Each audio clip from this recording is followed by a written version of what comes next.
Whether you've seen Brave the Dark or not, you've seen Brave the Dark. It's the same old story where the loving teacher takes in the troubled teenager and they end up changing each other's lives.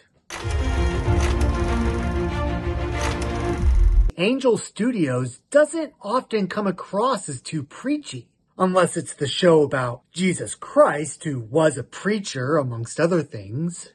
That said, this one happened to come across as the preachiest I've seen from this studio.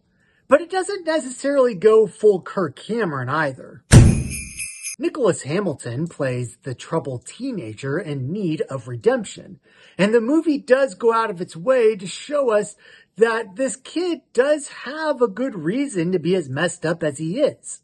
But I feel like he opened up to his teacher and mentor, Jared Harris, way too easily. It felt like the writers knew they had to get these two to reach common ground and come to an understanding about each other, but they didn't necessarily know how to take the road to get there. In order for somebody to reach the point where they know that they need redemption, they have to go really, really dark. And this movie doesn't ever really do that. Sure, there are some dark things that this teenager witnessed as a child, but as a teenager, he never really went the full depth that people normally have to go through in order to come out the other side a changed person.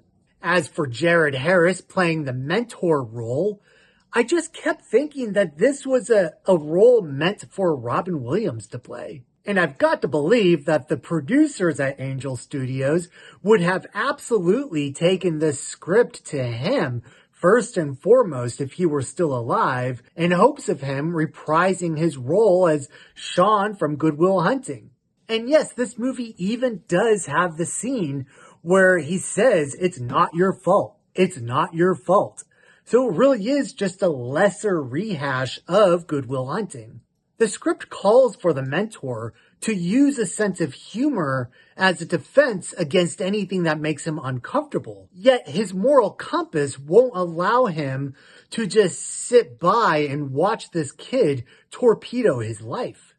The problem with that is that, for me anyway, it made me just miss Robin Williams. And that's not to say anything against Jared Harris. I think he was perfectly fine, but the script was requiring him to be more of a Robin Williams character. Brave the Dark is a safe, comfortable film that isn't going to surprise anybody, nor does it offer any twists.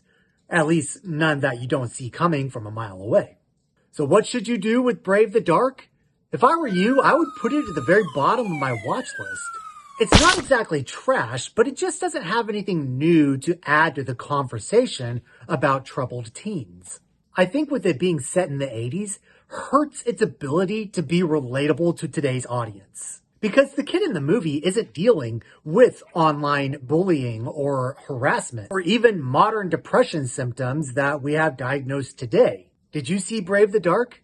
If so, let me know what you thought of it down below. Don't forget to subscribe, and feel free to buy me a coffee with the link below. Even though it's the beginning of December, we've already gotten 2 inches of snow, so I could definitely use the spare change to keep our heater going.